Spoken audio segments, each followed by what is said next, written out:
আমি আলোচনা কৰা বিষয়বস্তুৰ ওপৰত কিছুমান MCQ আহিব। MCQ বিলাক কেনেকুৱা ধৰণৰ হ'ব পাৰে আমি চাওঁ। এতিয়া উত্তৰ হতে আছে, প্ৰথম আমি যদি চাওঁ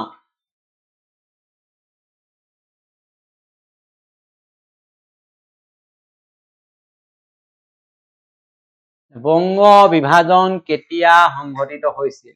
চনটো লাগিব, একেবাৰে পৰিচিত এইটো 1905 চন। শুনিছনে? এইটো 1905 চনত বংগ বিভাজন হৈছিলে, আমি পালো। এইটো কমন প্ৰশ্ন। 5ৰ লগত আকৌ এই চন কেইটাও লাগিব, 3 চন, 7 চন, 11 চন। ইহঁতৰো নিৰ্দিষ্ট কিছুমান ঐতিহাসিক ঘটনা হৈছিলে, সেইকেইটা আমি লিখিব নালাগে। এতিয়া বংগ বিভাজন কোন চনত হৈছিলে? 1905 চন। তাৰপিছত আহিলে বংগ বিভাজনৰ সময়ত ভাইচৰয় কোন আছিল? আমি কাৰ দিনত হৈছিলে বংগ বিভাজন কৈ আছো? Lord Curzon. এইটো হ'ব।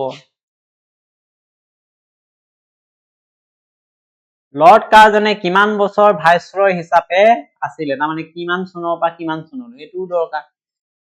1899 পৰা 1905 চনলৈ। বুজিছানে এইটো প্ৰশ্ন কেনেকুৱা সোমাই আহিলে? আমিতো সেই বস্তুটো নেচাম, আমি চালে চাম কাৰ দিনত হৈছিলে, কিমান চনত হৈছিলে। প্ৰশ্নটো যেতিয়া আহি যাব, লৰ্ড কাৰ্জনে কাৰ্যকাল কিমান আছিলে, কোন চনৰ পৰা কিমান চনৰ? সেইটো এটা চাবলগীয়া বিষয়। 99 পৰা 1905 চন।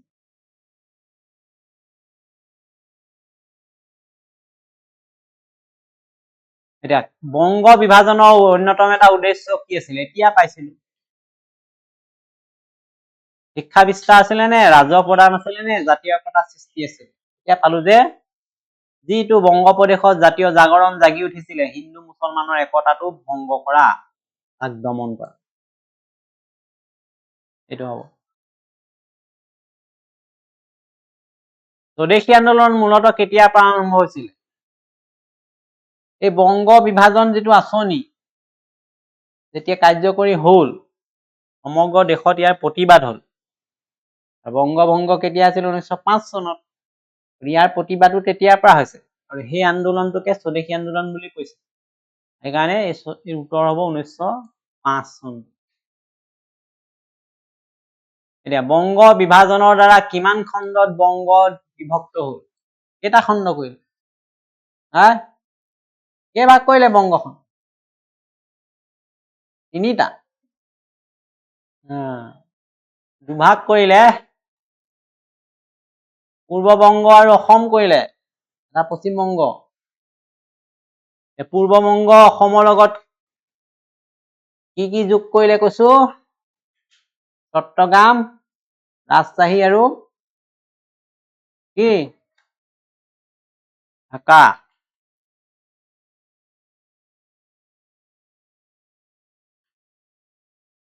কেইখন তাত জিলা আছিলে? 15খন জিলা। এইবিলাক চব তথ্য লাগিব। পূৰ্ব বংগ কাৰ লগত সংলগ্ন কৰা হৈছিলে? পূৰ্ব বংগত থকা এই এলেকা অসমৰ লগত। কেতিয়া গঠন কৰা হল পূৰ্ব বংগ অসম প্ৰদেশ? 1905 চনত। স্বদেশী আন্দোলনৰ মূল লক্ষ্য কি আছিলে? আমি পিছত পাম। বিদেশী বস্তুৰ বয়কট, এইখিনি আমি পাম। স্বদেশী আন্দোলন কেতিয়া হৈছিল? 1905 চনত হৈছিলে। আগতীয়াকে আমি চাইছো। এতিয়া এয়া বংগ ভংগৰ বিৰুদ্ধে সমগ্ৰ দেশ ঐক্যবদ্ধ হৈছিল। এই ঘটনাৰ ফলত কি হৈছিলে? জাতীয় চেতনা বৃদ্ধি হৈছিল।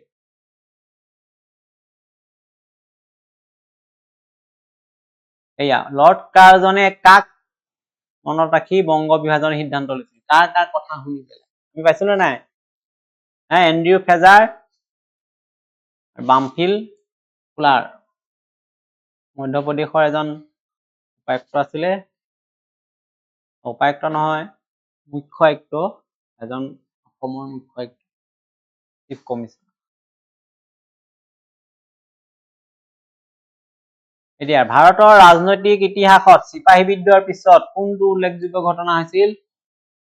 এতিয়া বংগ বিভাজন। পূৰ্ব বংগৰ লগতে কোনখন অঞ্চল পূৰ্ব বংগ অসমত অন্তৰ্ভুক্ত হল? এইটো কাছাৰ। আমি পাম আমাৰ যিটো আঁচনিখন আমি পঢ়িম বংগ বিভাজনৰ কেইবাটাও দফা আছে, প্ৰথম দফা দ্বিতীয় দফাত আমাৰ ওলাই যাব। এতিয়া প্ৰথম বংগ বিভাজনৰ প্ৰস্তাৱ কেতিয়া আগবঢ়োৱা আছিল? এইটো কি চনত? 1874 চন। এই 1874 চনতে প্ৰথম কাৰ্যটো লৈছিলে, অসম প্ৰদেশ গঠন হৈছিলে। তাৰ প্ৰথম চিফ কমিছনাৰ কোন আছিলে? জানিব লাগিব। HR কিনছ। পঢ়িব লাগিব কিতাপ। এয়া 1874 চনত গঠিত অসম প্ৰদেশৰ মুখ্য আয়ুক্ত RS কি এইটো? কিনছ। পালোনে? ক'ৰ প্ৰশ্ন ক'ৰ পৰা আহিব? কিমান ধৰণে প্ৰস্তুত হ'ব লাগিব? ইনে ওপৰে কাণে কাণ মাৰি চাই গলে নহব। বংগ বিভাজনৰ সময়ত পশ্চিমবংগৰ সৈতে কিমান অঞ্চল সংলগ্ন কৰা হল? এতিয়া পশ্চিমবংগৰ লগত কি যোগ দিছিলে? বিহাৰ আৰু উৰিষ্যা। আমি পালো।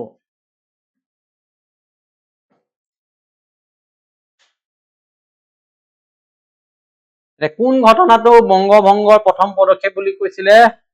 এইটো কৈছিল 1874 চনৰ অসম গঠন কৰাত, অসম প্ৰদেশ গঠন হৈছিল।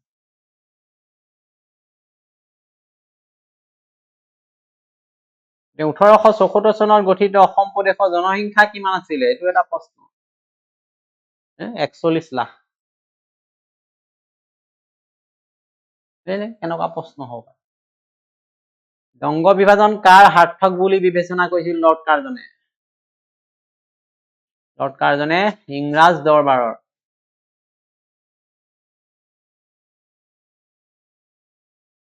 এইটো আমি প্ৰথমে পাইছিলো। কেৱল চাহ ব্যৱসায়ৰ কাৰণে কোনে চট্টগ্ৰামক অসমৰ সৈতে সংলগ্ন কৰাৰ প্ৰস্তাৱ দিছিল?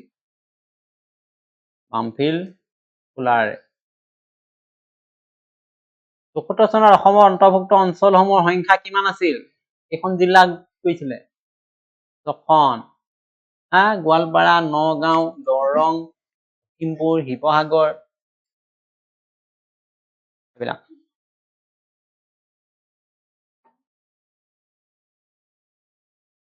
এলাহাবাদ সন্ধি কেতিয়া হৈছিল? 1765 চনত এলাহাবাদ সন্ধি হৈছিল। মোগল সম্ৰাট দ্বিতীয় শ্বাহ আলম ৰবাৰ্ট ক্লাইভৰ মাজত 9ত আছিল। বংগ, বিহাৰ, উৰিষ্যাৰ যিটো দেৱানী লাভ কৰিলে ব্ৰিটিছে, ৰাজহ খাজানা সংগ্ৰহ কৰাৰ দায়িত্ব। তাৰ ফলত দ্বৈত শাসন আৰম্ভ হৈছিলে। দুটা শাসন, এফালে ব্ৰিটিছে শাসন কৰিব আৰু এফালে মোগলেও শাসন কৰিব। দেৱানী লাভ। এইটো আহিব এলাহাবাদ সন্ধিৰ কথা। কাৰ কাৰ মাজত হৈছিলে? এপালো এতিয়া এলাহাবাদ সন্ধি কোন দুজনৰ মাজত হৈছিল? শ্বাহ আলম আৰু ৰবাৰ্ট ক্লাইভ। কেনেকুৱা ধৰণৰ লিংক আছে, ইটোৰ লগত সিটো জানিলেহে ইটো পায়। বংগ বিভাজনৰ বিৰোধিতা কোনে কৰিলে? গোটেই ভাৰতীয় লোকে কৰিলে। কেৱল শাসন ব্যৱস্থাৰ বাবে এজন লেফটেনেণ্ট গভৰ্ণৰ নিযুক্তি কি সমস্যা আছিল? এজন নিযুক্তি কৰিলে সুশাসন চলাব নোৱাৰিছিলে। এইটোকে কাৰ্জনে দেখুৱাই পেলাই দুভাগ কৰিলে। স্বদেশী আন্দোলনৰ অন্যতম মূল অস্ত্ৰ, এইটো পিছত পাম, বয়কট। এইখিনি আমি পাম। এইটো এটা দৰকাৰী। যেতিয়া আন্দোলন হল বংগভংগৰ বিৰুদ্ধে গোটেই দেশত, ইয়াক বাতিল কৰিলে চৰকাৰে। কোন চনত বাতিল কৰিলে? এইটো এতিয়া আগতীয়াকে জানি লৈছো, 1911 চনত। অৰ্থাৎ 1905 চনত বংগভংগ আঁচনি ঘোষণা হৈ কাৰ্যকৰী হৈছিলে 6 বছৰ পিছত বাতিল হৈ গল, ৰদ কৰিলে। এতিয়া আমি পাইছিলো পূৰ্ব বংগৰ বিস্তৃতি এলেকা কিমান আছিলে, এইটো 54,100 বৰ্গ মাইল। বংগভংগ বিভাজনৰ পৰা লাভৰ কথা কোনে কৈছিলে, এন্ড্ৰু ফ্ৰেজাৰে কৈছিল, লাভ হব। গভৰ্ণৰ জেনেৰেলৰ পদ কেতিয়া সৃষ্টি হৈছিলে, 1773 চনত। ৰেগুলেটিং এক্ট, নিয়ন্ত্ৰণকাৰী দুখন আইন ব্ৰিটিছৰ। এইয়া গভৰ্ণৰ জেনেৰেল পদ সৃষ্টি কৰিলে। কেনেকে কৰিলে, যিজন বংগৰ গভৰ্ণৰ আছিলে তেওঁ ক্ষমতা বৃদ্ধি কৰিলে। তেওঁৰ অধীনত মুম্বাই আৰু মাদ্ৰাজৰ যিজন গভৰ্ণৰ আছিলে সিহঁতক তলতীয়া কৰিলে। এইবিলাক কথা আমি আলোচনা কৰিলো। ৰেগুলেটিং এক্ট কেতিয়া প্ৰৱৰ্তন হৈছিল, আকৌ চনটো আমাৰ আহি যাব ঘূৰি পেলাই, এই 1773 চনত। কেৱল বংগ, বিহাৰ, উৰিষ্যা কেতিয়া ইষ্ট ইণ্ডিয়া কোম্পানীৰ অধীন হৈছিল, এইটো আমি যিটো এতিয়া পাইছিলো এলাহাবাদ সন্ধি। বংগ, বিহাৰ, উৰিষ্যা এইটো দেৱানী ব্ৰিটিছে লাভ কৰিলে 1785 চনত। এইটো প্ৰশ্ন এনেকেও আহিব। 1866 খ্ৰীষ্টাব্দ উৰিষ্যাত দেখা দিয়া দুৰ্ভিক্ষত কিমান লোক মৃত্যু হৈছিল, আমি এইটো পাইলো। এটা এই বেঙাপতে আছিলো 10,000। বংগ বিভাজনৰ সময়ত উৰিষ্যা কাৰ লগত আছিলে, পশ্চিম বংগৰ লগত আছিলে। এন্ড্ৰু ফ্ৰেজাৰ কোন আছিলে, তেওঁ ক'ৰ মুখ্য আয়ুক্ত আছিলে, মধ্যপ্ৰদেশত। কেৱল বংগ বিভাজনৰ সপক্ষে লৰ্ড কাৰ্জনক উৎসাহিত কৰিছিল কোনে, ফ্ৰেজাৰ আৰু বামফিল্ড ফুলাৰে। এইবিলাক এনসাৰ কিবিলাক আমি পালোৱেই, তথাপিও লিখা।